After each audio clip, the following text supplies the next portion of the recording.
Amém? Glória a Deus. Vamos abrir nossas Bíblias então em Gênesis 45, versículos 1 a 8. Vamos ficar em pé em reverência à palavra de Deus. Eu vou ler só o primeiro versículo com vocês, depois vocês podem sentar. Diz assim a palavra de Deus. Então José não se podia conter diante de todos os que estavam com ele, e clamou: fazei sair daqui a todo varão. E ninguém ficou com ele quando José se deu a conhecer a seus irmãos. Amém? Pode se sentar, fecha os teus olhos, peça ao Espírito Santo que fale ao teu coração, que ministre nessa hora de acordo com aquilo que nós precisamos ouvir. Amém, queridos? Com a fome e com a sede da nossa alma.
Que a tua palavra dirija os nossos passos. Que o teu Espírito nos conduza de acordo com os planos, os propósitos, os teus sonhos para nós, Pai. Até que nós cheguemos no lugar da nossa vitória. Que essa palavra venha nos sustentar, nos fortalecer, para que nós prossigamos seguindo a tua ordem, o teu mandado, os teus planos para nós, Senhor. Nós colocamos nossas vidas nas tuas mãos. Vem falar ao nosso coração, Espírito Santo. Nós precisamos ouvir a tua voz, em nome de Jesus. Amém, amém. Louvado seja Deus. Eu vou ler um pouquinho mais do texto para a gente saber essa parte da história de José, que é uma história longa, né? Mas nós vamos hoje falar um pouquinho desse final já da história de José. Então, o texto, vou ler novamente, diz assim: Então José não se podia conter diante de todos os que estavam com ele. E clamou: Fazei sair daqui a todo varão. E ninguém ficou com ele quando José se deu a conhecer a seus irmãos. E levantou a sua voz com choro, de maneira que os egípcios o ouviam, e a casa de Faraó o ouviu. E disse José a seus irmãos: Eu sou José, vive ainda meu pai? E seus irmãos não lhe puderam responder, porque estavam pasmados diante da sua face. E disse José aos seus irmãos: Peço-vos, chegai-vos a mim. E chegaram-se. Então disse ele: Eu sou José, vosso irmão, a quem vendestes para o Egito. Agora, pois, não vos entristeçais, nem vos pese aos vossos olhos por me haverdes vendido para cá. Porque para conservação da vida, Deus me enviou diante da vossa face. Porque já houve 2 anos de fome no meio da terra, e ainda restam 5 anos em que não haverá lavoura nem cega. Pelo que Deus me enviou diante da vossa face, para conservar vossa sucessão na terra, e para guardar-vos em vida por um grande livramento. Assim, não fostes vós que me enviastes para cá, senão Deus, que me tem posto por pai de Faraó e por senhor de toda a sua casa e como regente em toda a terra do Egito. Amém? Quando eu era criança, só para a gente pensar um pouquinho nessa história. Quando eu era criança, e quando a gente é criança, tudo é grande, né? Vocês já perceberam? Quando a gente é pequeno, a gente olha, tudo é grande. A gente olha para as pessoas que às vezes têm 30 anos e pensa assim: nossa, que pessoa velha. A gente olha para os espaços, né, ao redor de nós somos pequenininhos, os espaços são imensos, pensa, né? Você pequenininho olhando para um salão como esse, tudo é muito grande. Então a nossa perspectiva é essa. A gente morava numa casa, né? Meus irmãos, lógico, lembram até melhor do que eu, porque eu sou a caçula. Que a gente morava numa casa e tinha um quintal gostoso, grande, que a gente jogava futebol, andava de skate, fazia guerra de água, rolava pneu. Minha casa era um centro de recreação, a gente fazia pipa, empinava pipa, tudo ali naquele quintal, né? E a rua inteira vinha para minha casa, os amigos, os meninos da rua vinham todos para minha casa. Ali era o campo de futebol, eles encostavam as bicicletas num pedaço do quintal a mais que tinha ali, lateral, né? A bicicleta, o skate, foi assim que eu aprendi a andar de tudo, porque eles paravam lá e eu ficava na bicicleta dos meninos, no skate dos meninos, né? Eu tinha 2 irmãos homens mais velhos, então eu era molequinha, né? Eu brincava com eles. Minha mãe, e a gente tinha uma garagem. Só que meu pai não punha o carro dentro da garagem, então na garagem a gente tinha mesa de ping-pong, mesa de pebolim, minha mãe fazia sopa para todo mundo, né, para as crianças, banana para todas as crianças. Então era muito gostoso e era tudo muito grandioso. E se eu for contar, deixa eu correr aqui. Aí, só que o que aconteceu? Essa casa foi agora alugada, né, transformada num lugar comercial, e eu estive lá há um tempo atrás. E quando eu entrei, eu comecei a olhar e eu pensava assim: nossa, mas será que... Acho que eles tiraram uma parte, acho que eles não estão usando uma parte da casa, porque a casa ficou pequena diante dos meus olhos. Quando eu era criança era imensa. Mas quando eu cheguei lá agora, eu olhava e falava assim: mas será que a casa era só esse pedaço, que era só isso, que era o quintal? Sabe, eu não sei, parece que ficou diminuída, né? Eles fecharam as partes que eram abertas. Então a gente olhou e chegou e eu pensei assim: nossa, a casa diminuiu. Mas o que diminuiu não foi a casa, foi a minha perspectiva. Entende? Agora eu olho, eu já cresci, eu conheço outros lugares e parece que aquela casa ficou pequena. Diferentemente desta história, eu estou falando isso porque é impressionante, essa história para mim, a história de José, cada vez fica maior. Cada vez esse milagre, esse poder de Deus fica ampliado. Quando nós éramos crianças também, a minha mãe deu para nós a Bíblia para as crianças. Era uma Bíblia grossa, de capa dura, que era ilustrada só em ocre, laranja, amarelo, preto e marrom. Eram as cores da ilustração. Não tinha cor assim, sabe? Tipo verde, azul, cor-de-rosa, vermelho, que dá, né? Não, era uma Bíblia assim, ilustrada nesses tons. Ocre, laranja, amarelo, preto e marrom. Quem tem a Bíblia vai lembrar que era bem assim. Todas as figuras eram assim. Mas as histórias eram maravilhosas. A gente aprendeu as histórias da Bíblia com essa Bíblia que a minha mãe deu para nós. E a história de José, eu acho que eu herdei do meu pai, porque era a história que ele mais amava na Bíblia. E eu também, a história que eu mais amo é a história de José. Tudo que aconteceu reflete muito a nossa vida, os planos de Deus, os propósitos de Deus. Mas ao contrário dessa perspectiva de criança, que quando eu cresci, as coisas diminuíram, não. Olhando para essa história, ela só cresce diante de mim, porque eu cada vez compreendo melhor qual é o poder de Deus, a maturidade, como Deus faz isso. Em vez da visão diminuir, a visão amplia. Quando você cresce com Deus, né? Você é criança às vezes espiritual, e a nossa visão a gente não sabe das coisas. Mas quando você cresce na comunhão, na intimidade com Deus, você vai vendo quanto o poder de Deus é abrangente. Cada experiência que a gente tem faz a gente olhar e falar, nossa, Deus pode fazer mais. Deus é maior do que o que eu estava pensando.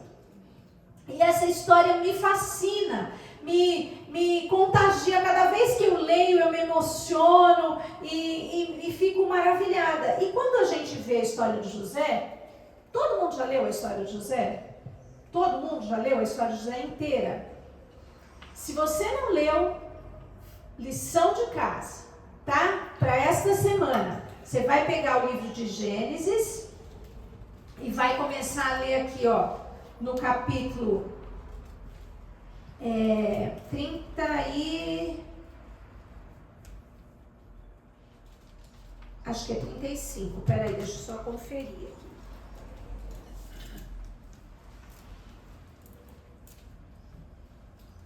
Apressa-me.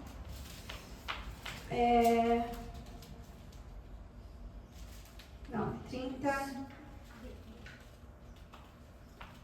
Acho que é 37. Desculpa, gente, mas eu quero que você leia, tá? Isso. A partir do capítulo 37. Tá bom? Você vai ler do 37 até o 46.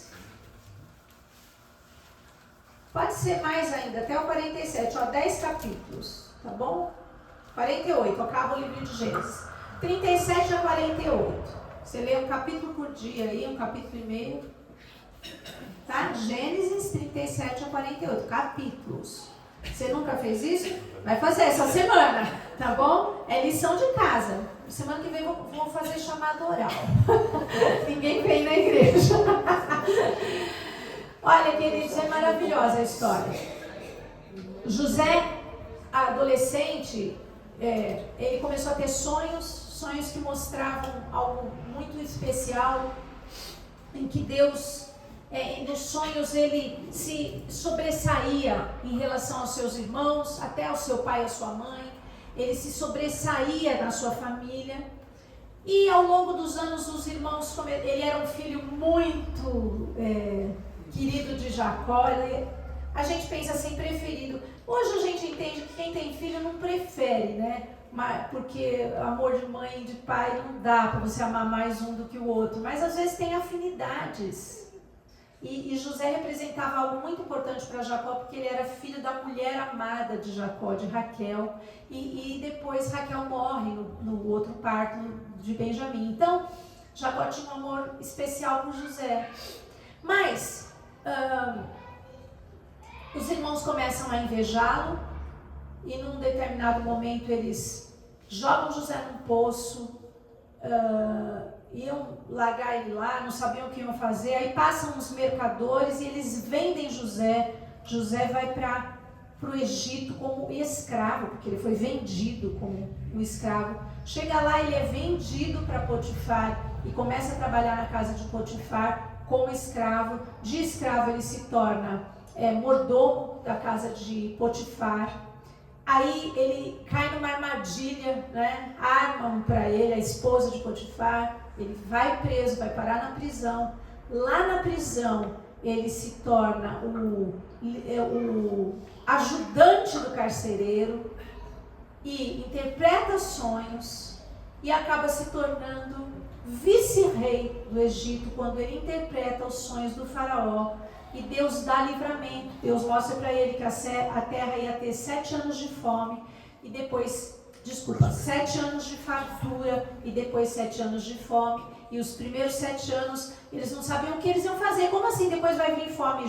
Deus dá estratégia, José traça um plano, constrói celeiros, guarda comida para os 7 anos de escassez que virão. E essa sabedoria de Deus na vida de José dá sustento e vida, não só para os egípcios, mas para toda a terra daquela época, porque as pessoas vinham para o Egito para comprar comida. O que acontece é que a família de Jacó, todos os irmãos, pensavam que José já tinha morrido realmente, porque eles venderam ele para o Egito como escravo e contaram para o pai, para Jacó, que José havia morrido. Eles mentiram para o pai, porque eles não sabem onde eles vão falar, vendemos nosso irmão. Então eles falaram, um bicho comeu José e atacou José e ele morreu. E eles pensavam que ele tinha morrido, mas a fome atingiu toda a terra. E lá de Canaã, Jacó manda seus filhos comprarem comida no Egito. E eles vão para o Egito comprar, mas eles não sabem que é José que está coordenando tudo isso, que foi José que traçou todo esse plano de ter comida para sustentar a terra. E quando eles chegam lá, José não se contenta. Depois de algumas coisas que aconteceram, que você vai ler essa semana, José decide se revelar aos seus irmãos. E é nesse ponto que nós estamos aqui, tá? Então, resumidamente, a história é essa. Quando José, então, imagina que os irmãos pensam que ele morreu, eles é que causaram a morte e a morte, né, que talvez eles achassem, mas a venda de José para o Egito, eles que afastaram José de toda a família. Quando José começa a se revelar a eles, imagina o medo que eles ficaram. Eles falaram, agora ele vai se vingar. Nós fizemos isso com ele vai matar todos nós. Ele é um homem poderoso agora. Ele era o vice-rei, o governador do Egito. E o Egito era a nação mais poderosa da época, era um grande império. Então os irmãos estavam amedrontados com esse encontro com José. Mas Deus, queridos, quando as coisas acontecem na nossa vida, e Deus tem um plano, Deus tinha dado sonhos para José lá atrás. Às vezes Deus põe uma promessa no teu coração, uma palavra. E ó quanta promessa tem aqui. Você tem um livro de promessas. E Deus põe no seu coração algo que Ele vai fazer. Entenda uma coisa. Em tudo que Deus faz na nossa vida, Ele tem um propósito, no primeiro ponto. Tudo que Ele faz tem um propósito. Você imagina essa história toda para José chegar onde chegou, o que ele passou para chegar aonde chegou. Então, no começo, a história de José parece um erro. Parece que Deus errou.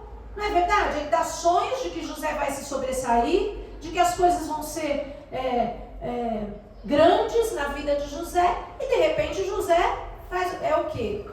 É traído, judiado pelos seus irmãos, vendido pelos seus irmãos. Então parece que tudo que Deus prometeu, os sonhos que Deus deu, as profecias, né? Porque os sonhos eram proféticos, aqueles sonhos de José, parece que estava tudo errado, parece que nada estava acontecendo, que era um erro aquilo que tinha acontecido.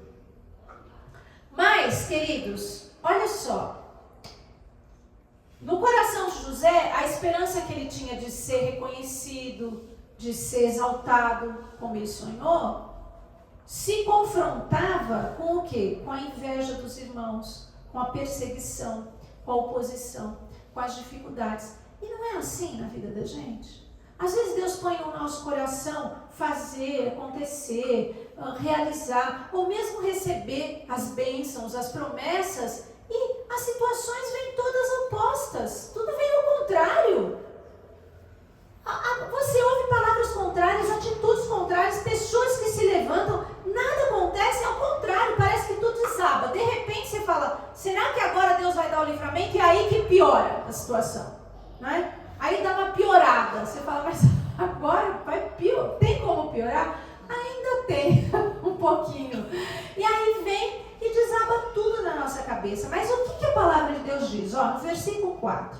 E disse José a seus irmãos, peço-vos, chegai-vos a mim, e chegaram-se. Então disse ele, eu sou José, vosso irmão, a quem vendestes para o Egito. Agora, pois, não vos entristeçais, nem vos pese aos vossos olhos por me haverdes vendido para cá, porque para conservação da vida, Deus me enviou diante da vossa face. O propósito de Deus em qualquer situação é preservar a vida.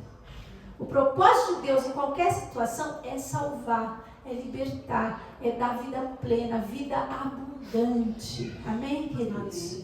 Então, tudo que você está vivendo, Deus tem uma promessa para você? Amém. Tudo que você está vivendo é um propósito de Deus na sua vida. E o propósito é para que a sua vida seja abundante, seja plena, seja completa. Por trás da história de José está a fidelidade de Deus. A gente parece que não vê às vezes a fidelidade de Deus quando as coisas saem do nosso controle. Mas por trás da história está a fidelidade de Deus, o plano de Deus para preservar a família sacerdotal de Jacó, que deu origem a todas as tribos de Israel, para preservar o povo, para trazer Jesus a esse mundo. Olha que plano grande por trás da vida de José, que passou por tudo aquilo. Então, tudo que José viveu tinha um propósito. Deus tem plano perfeito para nós, gente. Fala, os planos de Deus para mim são perfeitos. Os planos de Deus para mim são perfeitos. E Ele faz de uma forma que é incrível. Ele faz de um jeito que a gente não compreende o que Deus faz na nossa vida. Então, queridos, não fica assustado, não fica perturbado, atemorizado, se parece que as coisas estão erradas, que não estão dando certo, que Deus falou e está dando ao contrário. Você acha que Deus é homem para mentir? Ou filho do homem para se arrepender? O que Deus prometeu, Ele vai cumprir. Sabe, às vezes a gente traz do passado um pacote de problemas. A gente traz das experiências passadas frustrações, medos, decepções, daquilo que já aconteceu. Mas não tenha medo, porque isso não vai determinar o que vem pela frente. O que vem pela frente é a tua vitória, é a palavra de Deus, é a promessa de Deus. Deus tem um propósito, é maior do que o que você pensa que Deus tem para você. Amém? Não importa o que já aconteceu. O segundo ponto é que Deus transforma as sentenças de morte e destruição em sentenças de vida e regeneração.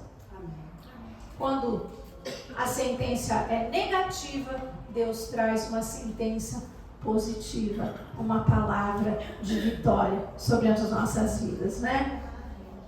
A parte que a gente está lendo da história de José é praticamente o começo do cumprimento das promessas. Quando José sonha, ele vê os irmãos, ele vê o feixe de trigo dele de pé e os feixes de trigo ao redor se curvarem diante daquele feixe de trigo que é ele. E quando chega nesse momento que os irmãos encontram José, sem saber que é ele, a primeira coisa que eles fazem é se curvar diante do governador do Egito. Então, é o começo do cumprimento da história, dos planos dos sonhos de José. Levou 13 anos, mais ou menos, pelo menos 13 anos, para as promessas se cumprirem. A gente às vezes está orando por um mês, 2, um ano, e já começa a desistir, já começa a esmorecer, já começa a achar que não vai acontecer. Não desista, não pare de crer. Não é? Os sonhos de Deus jamais vão morrer. Então, queridos, às vezes a gente quer que as coisas aconteçam rápido, e a gente até pede para Deus apressar, de fato, mas não desista, porque aquilo que parece contrário, as sentenças contrárias, Deus vai transformar em palavras de vitória na sua vida. No versículo 7, pelo que Deus me enviou, José está dizendo, diante da vossa face, diante deles, ele foi primeiro para o Egito. Depois eles vieram, não é verdade? Para poder receber alimento. E mais tarde eles vieram e habitaram a terra do Egito, na melhor parte da terra do Egito. E ele diz, pelo que Deus me enviou diante da vossa face, para conservar vossa sucessão na terra e para guardar-vos em vida por um grande livramento. Olha como os propósitos de Deus, as sentenças de Deus são contrárias. Então, José, ele foi jogado no poço para morrer, não foi? Os irmãos jogaram lá e não deixaram ele lá. E Deus tirou José de lá. José foi vendido para Potifar para ser escravo. E Deus transforma José em mordomo da casa de Potifar. José foi jogado na prisão para sofrer a pena, para pagar o preço do crime que ele nem cometeu. E Deus pega José ali naquela prisão e dá autoridade para José dentro daquela prisão.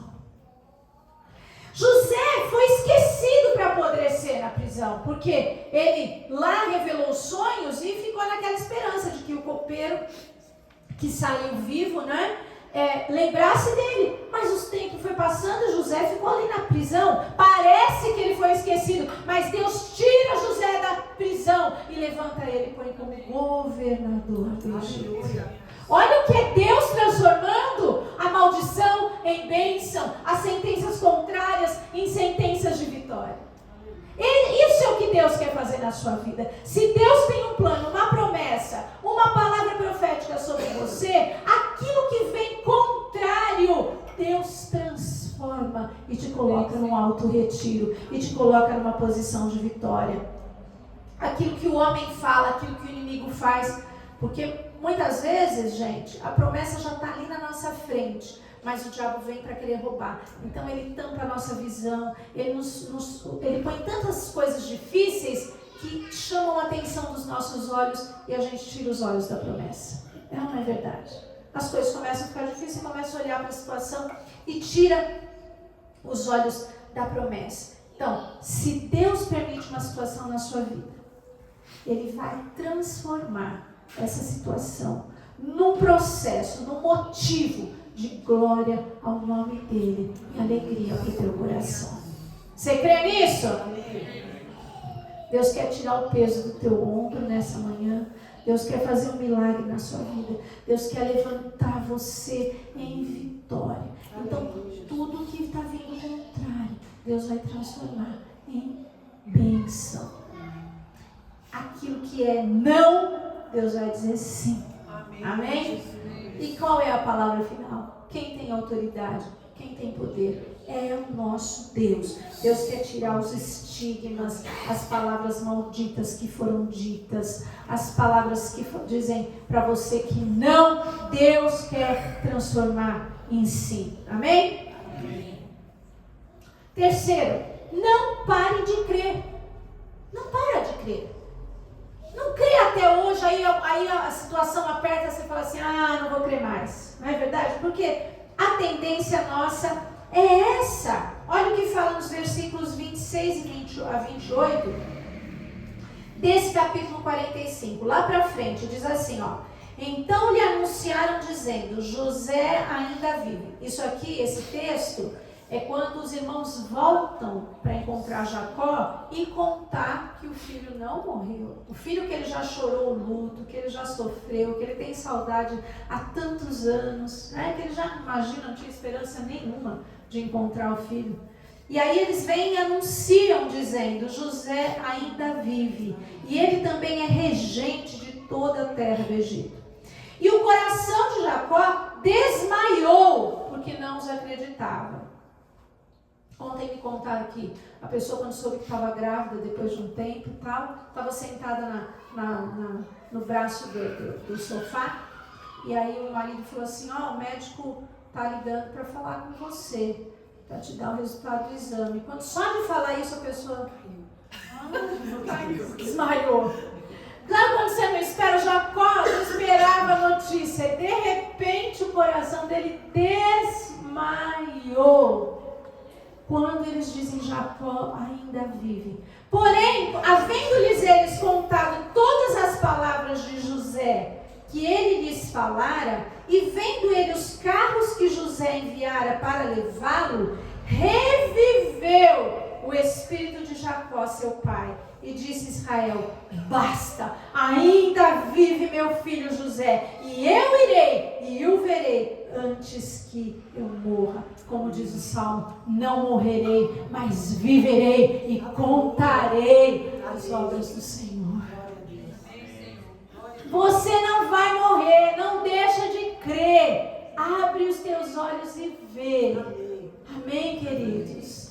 Então, no meio da caminhada, depois de tantas lutas, de tantas batalhas, talvez o teu coração fique entristecido, desanimado, frustrado. E é difícil assimilar o que Deus diz e crer na vitória. Mas não desista de crer, porque Jacó sabia dos sonhos de José. José contou os sonhos para o pai. E a Bíblia fala que Jacó guardava no seu coração aquelas palavras. Eu lembrei de um outro testemunho. Eu não vou lembrar o nome dele agora. Ele era até um rapaz, ele foi criado na igreja. E Deus prometeu para a mãe que ele ia ser um pregador, um homem de Deus maravilhoso.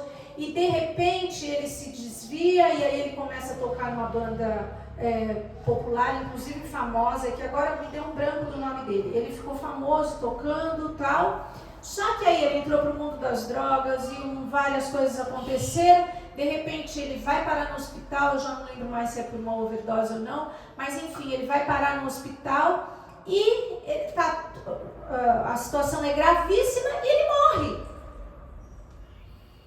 E a mãe dele falou assim: não, pera um pouquinho, Deus não me prometeu que ele ia ser isso, ia ser aquilo, ia ser aquilo? Eu ouvi o testemunho dele contando.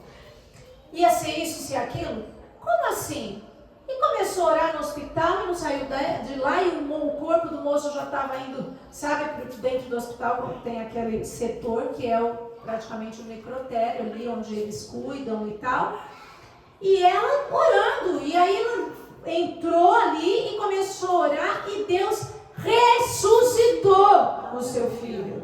Porque ela falou: não, eu tenho no meu coração as promessas de Deus, eu não deixei de crer. E Deus ressuscitou o filho. Hoje ele é um pregador e tudo aquilo que Deus prometeu se cumpriu na vida dele. Deus não precisa matar primeiro, já dá logo essa vitória para nós. Nós não queremos passar por essa fase, está muito difícil.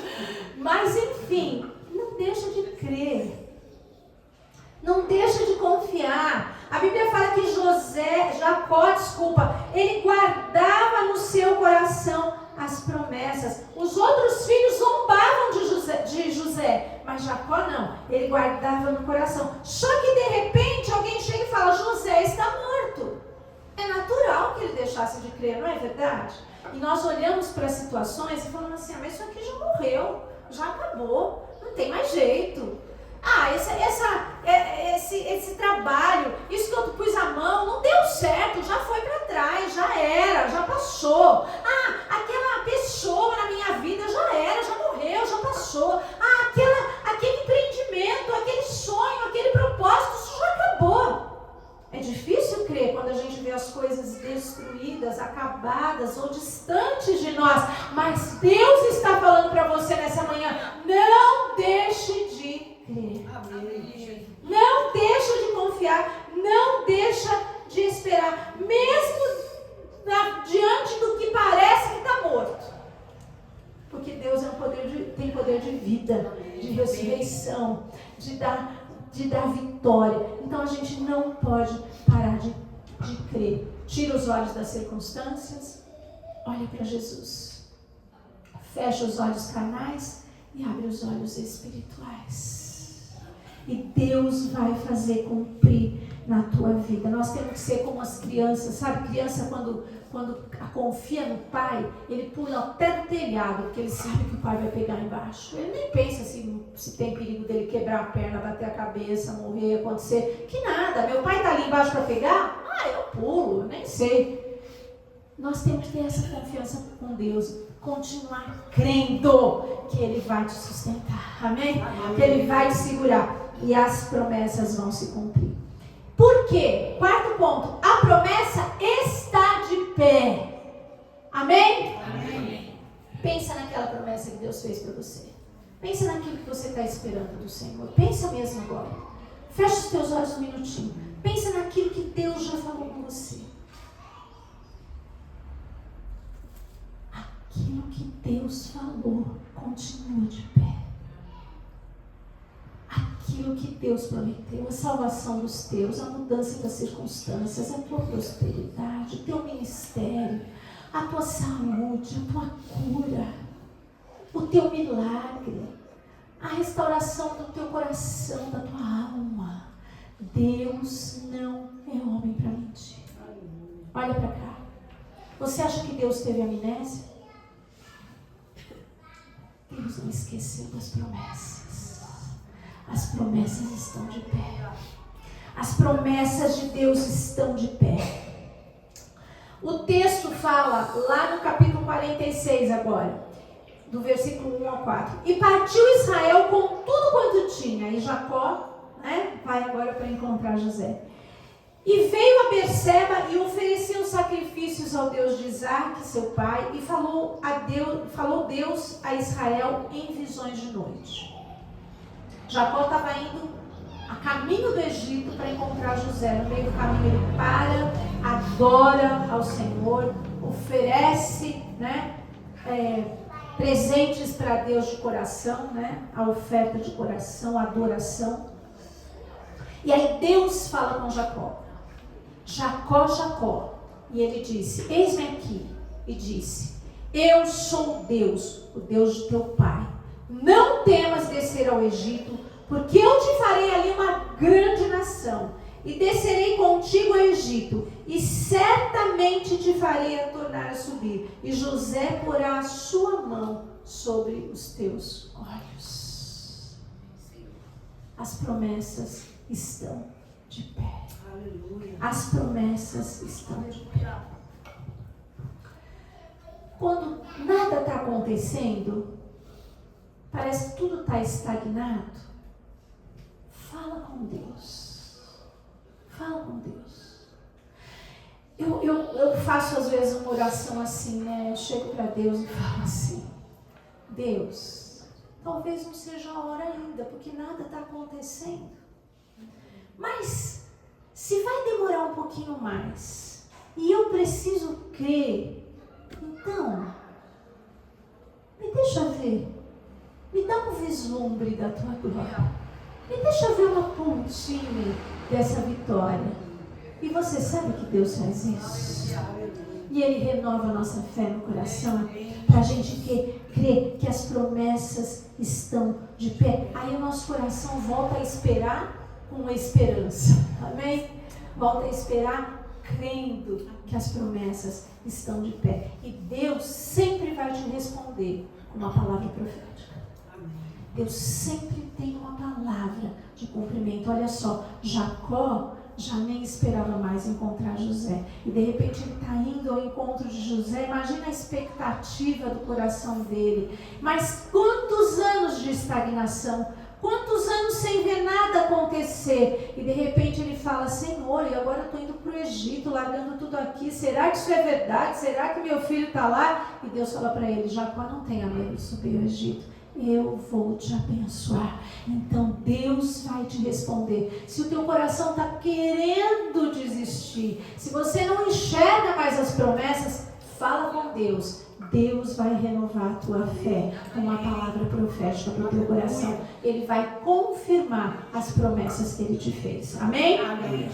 Abre o teu coração para receber. E essa palavra profética que eu quero declarar sobre a sua vida nessa hora, em nome de Jesus. Tenha paz. Deus está sustentando a sua palavra e Ele vai cumprir. Amém? Quinto, quando ninguém pode, Ele pode. Quando ninguém tem possibilidade de fazer, Ele pode fazer. Amém? Quando não está nas nossas mãos, quando não está no nosso controle, Ele pode fazer. Às vezes a gente chega num ponto, diante das situações, que a gente pensa assim, nem Deus dá jeito nisso. Não é? Às vezes a gente olha para uma situação e fala, mas nem Deus acredita nisso, mas nem Deus dá jeito nisso. Agora, lá no capítulo 48, né? Por isso que eu falei para você ler a história toda, da 37 ao 48. No versículo 11 diz assim, Israel disse a José, eu não cuidara ver o teu rosto, e eis que Deus me fez ver a tua semente também, porque Jacó chegou a conhecer os netos, os filhos de José, Efraim e Manassés. Amém, queridos? Então não só ele reviu José, mas ele viu os filhos do filho. Que coisa maravilhosa, você olha e parece que já não tem mais jeito, e Deus faz mais do que o que você pensa. Amém? Amém. Quando ninguém pode fazer, Deus pode. Quando ninguém tem resposta, Deus tem resposta para você. Muitas vezes, quando a gente já não espera mais, quando a gente já nem enxerga, Deus faz mais do que o que você está pedindo ou pensando, porque Ele é poderoso para isso. Ele é poderoso para fazer infinitamente mais do que pedimos ou pensamos. Então, é difícil? É impossível? Ele pode. O El Shaddai, Todo-Poderoso, pode fazer na nossa vida. Basta uma palavra dele, né? O apóstolo gostava muito desse cântico. Basta uma palavra tua e os montes se removerão. É uma montanha na tua frente para você chegar na tua vitória? Essa montanha Deus pode remover. Quando ninguém pode, Ele pode. É difícil? Ele pode. É impossível? Ele faz. Amém? Sexto, em todo o caminho Ele está conosco e com os nossos.